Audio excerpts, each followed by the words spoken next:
આજરોજ આપણા લોકલાડીલા ધારાસભ્ય શૈલેષભાઈ મહેતાના 64મા જન્મદિવસ નિમિત્તે ડભોઈ શહેરમાં આધાર કાર્ડ અને આયુષ્માન કાર્ડ કેમ્પનું આયોજન કરવામાં આવ્યું હતું.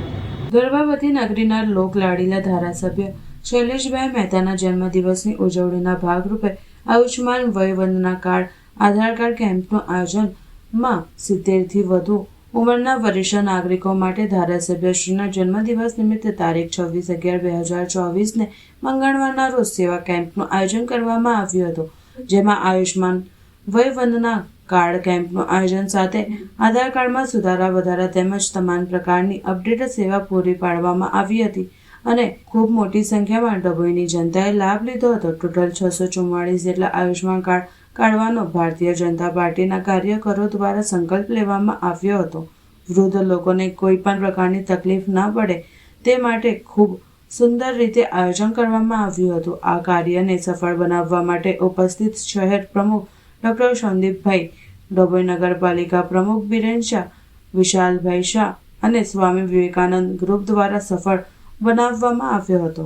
ભારતીય જનતા પાર્ટીની માનનીય નરેન્દ્રભાઈ મોદીના વડપણ હેઠળની કેન્દ્ર સરકારે જે 70 વર્ષની ઉંમરના વ્યક્તિઓની વયવંદનાના સ્વરૂપે એમને આવક મર્યાદાની પણ કોઈ સીમા લગાડ્યા વિના જે 5 લાખ સુધીની મફત તબીબી સારવાર માટે આયુષ્યમાન કાર્ડની યોજના જાહેર કરી છે.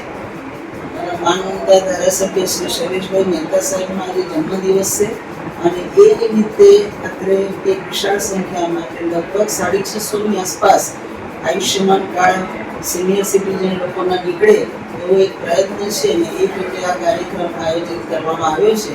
કાર્યક્રમમાં સારી એવી મોટી સંખ્યામાં વરિષ્ઠ નાગરિકો અત્રે ઉપસ્થિત રહ્યા છે. તમામનો આભાર માનું છું અને દરેકને આ કાર્યક્રમમાં સહભાગી થવા માટે અપીલ કરું છું. આભાર.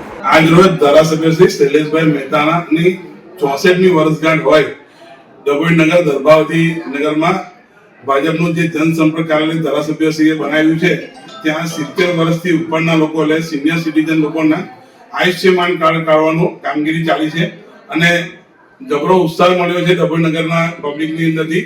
આજે 100 થી 150 જણ તો અહીંયા લાઈનમાં કતારમાં સિનિયર સિટીઝન ઉભા છે અને એમની સેવામાં અમે લોકોને અમારી ભાજપની નગરની ટીમ વિશાલભાઈ અને સ્વામી વિવેકાનંદનું ગ્રુપ ખડે પગે એમની સાથે સેવામાં ઊભું છે. આજે 644 જેટલા આયુષ્યમાન કાર્ડવાળી નેમ સાથે સંકલ્પ લીધો છે કાર્યકરોએ કે ડભોઈ નગર એટલે ગર્ભાવતી નગર અને બરોડા શહેરની અંદર જે સૂર્યનગરમાં ઓફિસ છે ત્યાં થઈને 644ના આયુષ્યમાન કાર્ડ કાઢવાની નેમ રાખી છે અને એ પૂરી કરીશું અને ધારાસભ્યશ્રીને અમે અર્પણ કરી દઈશું.